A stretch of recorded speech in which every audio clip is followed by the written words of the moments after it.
Here with Concordia head track and field coach Matt Beisel to preview the 2022 track and field season, which actually will get started here in a few days as we record this interview anyway.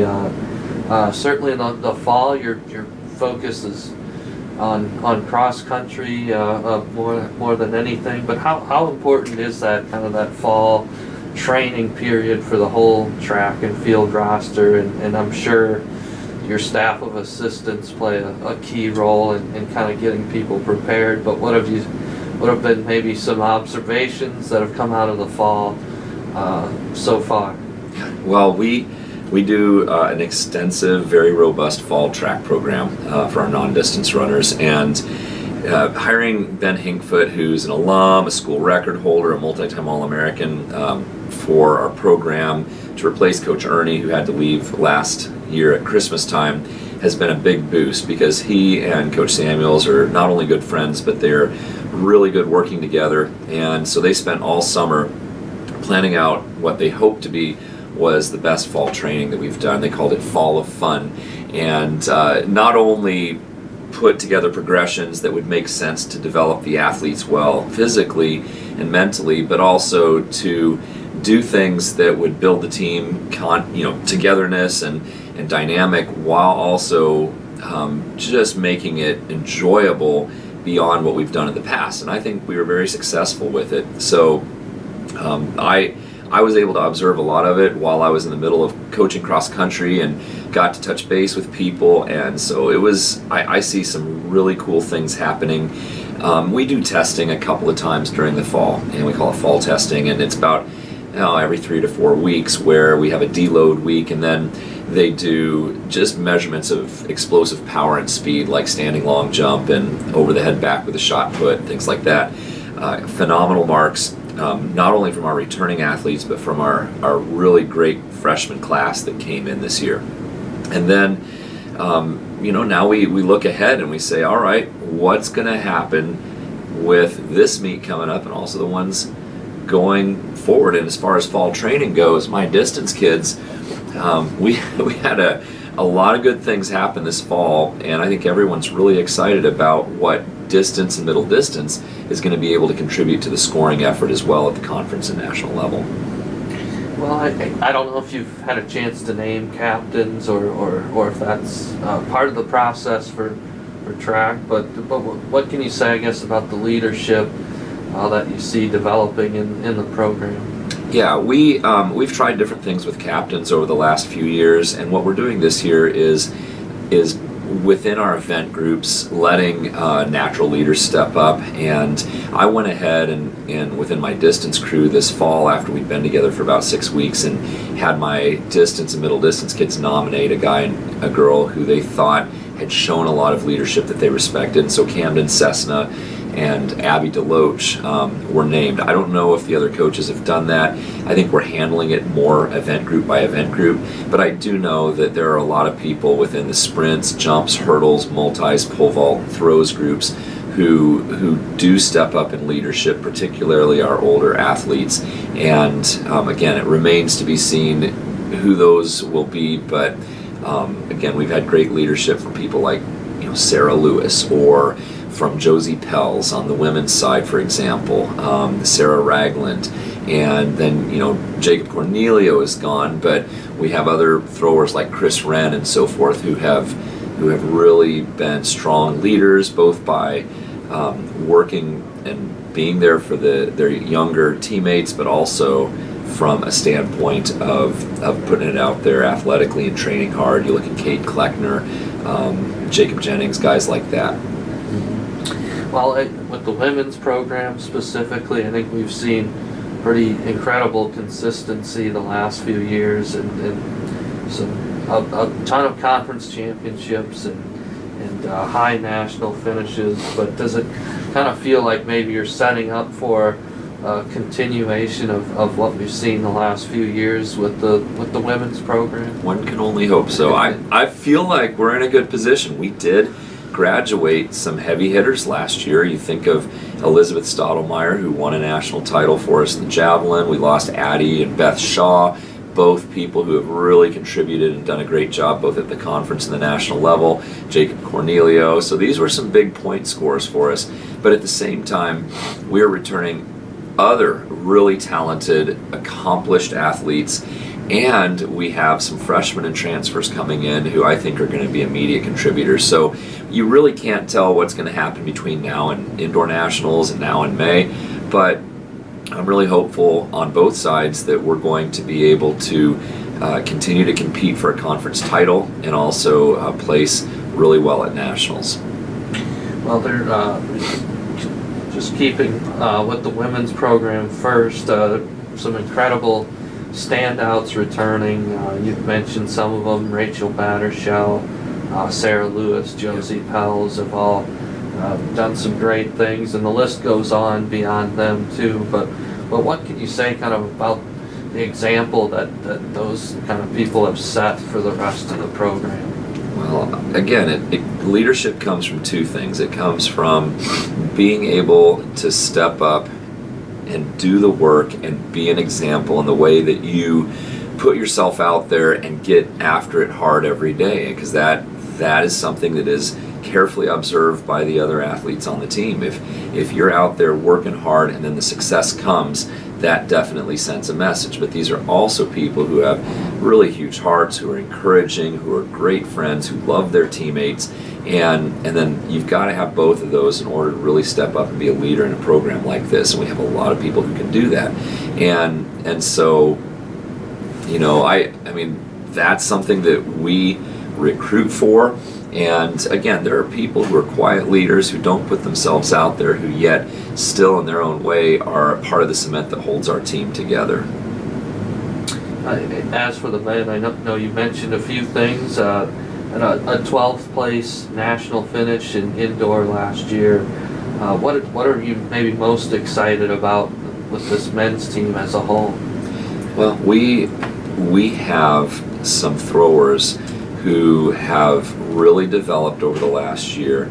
You look at Danye Buck, Chris Wren, Darian Semedo, I could keep going, but these guys have done a great job. We have some great freshmen like Connor Ashe and so forth who have come in and done really well. And then on the men's sprints hurdles side, of course, we're returning Colton Meyer, Xavier Ross, Jacob Jennings, Cade Kleckner.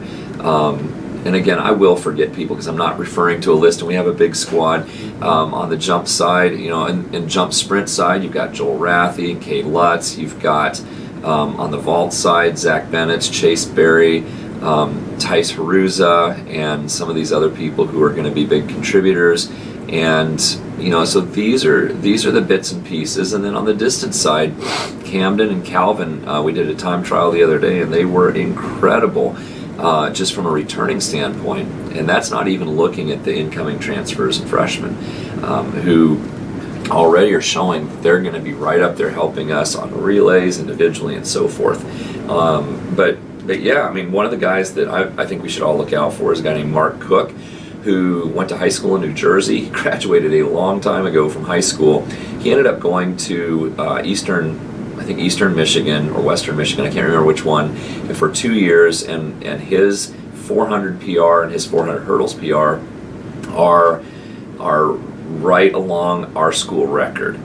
But he's been out of it a while. He did 2 years there, transferred down to Troy in Alabama for a year, and then had some family life circumstances that kept him from continuing, and got an email from him this summer when he was watching the Olympic trials. He's like, I don't think I'm done yet, but I'm timed out of the NCAA. And so we had a great conversation, and he and his wife moved here. They're expecting a baby, and he has fit right in, and is legitimately a very talented athlete who I think is going to enhance our relays and also as an individual. But just a great guy, and it's these gifts that just come out of nowhere seemingly, and it's one of those things you just thank God for. But we have a number of kids just like him, freshmen and transfers, who are going to potentially be heavy hitters on the men's side. I don't know if there's any other things you want to elaborate on as far as event groupings that you feel like are coming along compared to where you were last year. Anything like that where you're really seeing some progress being made? I could say that about every one of our groups. Again, our middle and long distance squad on the guys' side has been tremendous. And you add a guy like Sam Plant. He's a freshman from Elkhorn South. And Sam and his teammate Charlie Hayden, who also was a middle distance runner. The two of them came, and we actually have a third one from Elkhorn South, Zach Axiotes, who is a high jumper. But Sam, they won Class A state last year for Nebraska as a team, and Sam was a big part of that. He ended up, I think, getting fourth in the 800 at Class A, ran 156 as a senior in high school, and he's already showed that he has that capability or better. And then Charlie Hayden, his teammate, ran a time trial the other day and ran an indoor personal best. He's right up there. And then you look at guys like Cameron Gray, who's a transfer, who's really training well and putting some things together, and you just don't know what's going to happen. I think from the middle, I think the goals that the guys set, we had a big hour-plus goal-setting meeting for our men and women distance squad, and one of the things the guys did was they set goals for how many points can we contribute as a squad in our event group to conference and to nationals, and that's something that I think they're very intent upon.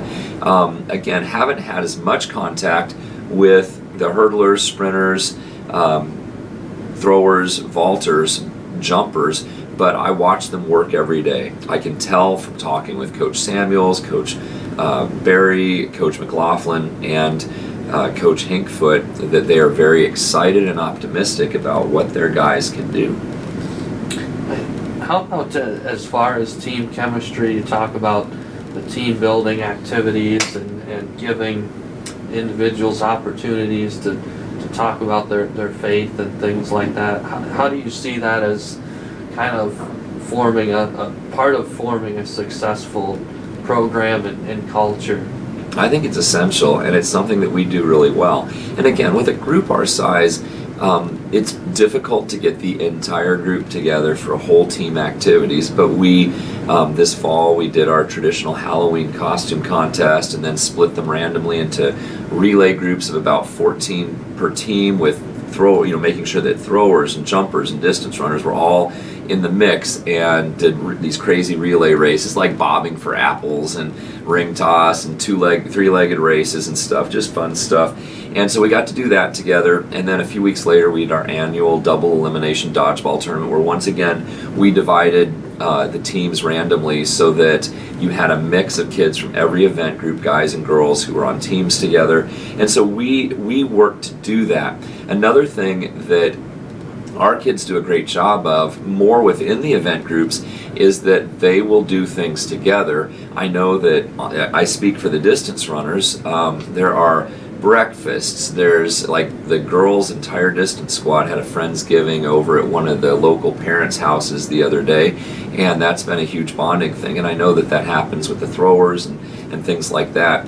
And then as a coaching staff, we're always encouraging them to reach out beyond their event groups and get to know the names of people on the rest of the team. And one of the goals that my distance girls set the other day was to make sure that they make it a priority at track meets during this winter and spring to go cheer for the throwers, to go cheer for the pole vaulters. They wrote it in their goals, and that's something that I love, because that's something we all know makes us better together. I just think that the type of kid who says yes to Concordia track and field typically is the kind of kid who cares more about other people than themselves. They're interested in other people. They're not all inwardly focused and about themselves. And so I think that creates just organically a great team dynamic. Most of these kids have a strong faith background, and they also, like, I know we have a thing every Wednesday night called Praise on campus, and it's student-led. It's a big praise, worship, prayer time, and a number of our student-led praise bands lead it. And from what I understand, a huge percentage of the people that attend that are kids from the track team, and that's a known thing. And so I love the fact that they make it a priority to do Bible studies together, to go to chapel together, to go to praise together, and to do things outside of practice that help cement those friendships and those relationships. Because when you bring all that to competition, suddenly, really great chemistry happens, and then, that ends up helping us competitively. And hopefully we're going to see some of the fruits of all that work and team bonding this week at the first meet. I know you like having that December meet to get something in before break, but I guess since we're in the week of having the first meet, what are some things that you're hoping to get out of the Concordia early bird? Yeah, I think that as a general rule, we always like to see how many national qualifying marks we can get out of this first one, how many kids and how many relays can punch their ticket. And I do know that our 4x4s and our 4x8, I think we've got a shot at hitting the A standard, both guys and girls on all of them. And so, again, last year we came up a little short on the 4x8, but I think we're in a much better place this year. And we did an 800 time trial the other day, and our kids individually, our top 4 kids, ran times that if you put those together would hit the A standard. And again, it still has to happen in real life, but I think we've got a good shot of punching that ticket. On the throws side, we had some really good results at our intra-squad meet the other day, so hoping to see some national qualifying marks with the men's and women's throwers. You've got we haven't done any intra-squad type stuff with the jumps or the sprint hurdle squad, but again, those guys in our fall testing have performed very well, and so I wouldn't be shocked to see some marks on those things. You look at our multis, we're doing our first multi, and we have returning, a name that hasn't been mentioned but should be is Amy Rickert, who as a freshman last year was one of the 2 people, along with Emily Loy, who's now married and teaching in Maryland, Maryland, I think she's in Maryland, Baltimore. Well, those 2 went to nationals, and both of them broke our school record in the heptathlon at nationals last year. Both made All-American, and Amy Rickert was just a freshman and was just learning. So she is in great shape. We completely anticipate that there's a great reason. She's going to hit the minimum mark for sure and probably move pretty high up on the rankings if all goes well. But she also has a supporting cast. We have a group of talented freshman girls who are all trying the multis, and just like she did the year before, and there's some great athleticism among those young ladies, and so curious to see how that pans out. On the vault side, we've done a little bit of intra-squad practice stuff, and Josie Pels and Amira Cummings are both vaulting really well.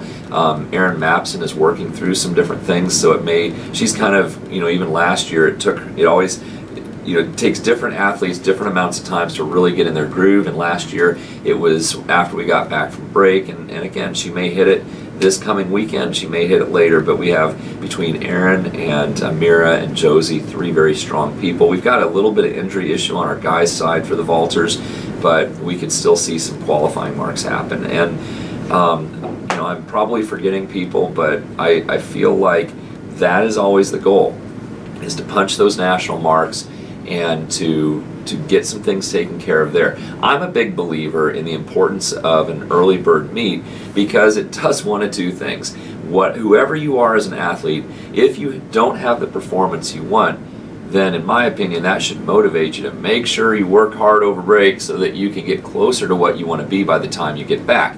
And if you do hit what you want or surpass it, then that's motivation to go, well, I don't want to lose what I have, so I need to work harder over break. And as an athlete here at Concordia, that's for me personally the sort of reasoning that I did when I was a student athlete, and I think it applies the same today. And so we have, once this week is over with, we have finals week. Kids have finals. They're going to be leaving, a lot of them, by Thursday. They'll give them workouts. They'll practice on their own. Our entire coaching staff's going to the National Coaches Convention for the U.S. Track and Field Cross Country Coaches Association down in Orlando. And then there's a 3-week Christmas break. But we're all coming back, ready to go, and we kick it off with Doan once we return.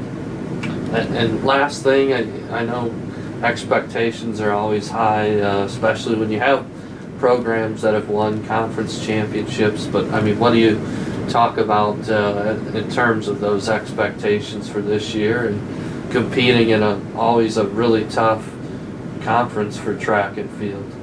Win conference, win nationals. It's pretty simple. Doesn't mean we'll get it, but that's what every ounce of our effort is always towards, in recruiting, in developing these kids, in all of the work that we do leading up to it. And we, as a staff and as a program, we always want to be in a position to win national titles and to win conference titles. And our women have had success on the conference side the last 5 times they've done it. We're winning. There are great teams in the conference that really challenge us, and so there's nothing ever guaranteed, but I think we're in a great position. Our women's sprint class is probably the strongest one I've ever recruited, and there's some talented girls there. I can throw a lot of names out, but you look at people like Jordan Kepke, Brittany Aiken, Emily Losky, Trinity Tolles. These are girls who ran phenomenally well in their senior year of high school, and I didn't even list all of them. There's some others as well. And so they're going to be immediate impact players, and you add them to the likes of Rachel Battershell and Sarah Lewis and Cora Olson, who's phenomenal right now. She has been she has big goals this year, and should not be ignored. She's going to do some big things, and I'm excited to see how that goes. And so from a women's side, I think we're in great shape to repeat another indoor and outdoor title, and then nationals. I think the big thing is last year we ended up a little short. We thought we could win a title, and we ended up in 3rd for both indoor and outdoor, and we learned some lessons from that. And I think what we're doing now is focusing and emphasizing, like, yeah, we know this could potentially happen, but let's focus on the here and now. Let's take it a week at a time rather than putting a lot of emphasis on down the road, and just handle it maybe a piece and a step at a time and see where we go and not overthink it. And I think that's the same with the guys. Our guys, we work just as hard to recruit and develop those guys, and we've come up a little short in the conference. We haven't won a conference title yet since I've come here, but not without a lack of doing everything we can. And Doan's just stayed a step ahead of us, and congratulations to their staff for doing a great job. Dort's been really strong, even though most of their emphasis is on distance and middle distance. They've handled it really well. And Northwestern squeaked out a couple of points ahead of us at Outdoor Conference last year. But I think we always want to be top 3. We really want to win. And the question is how long will it take for that to happen? Hopefully this year.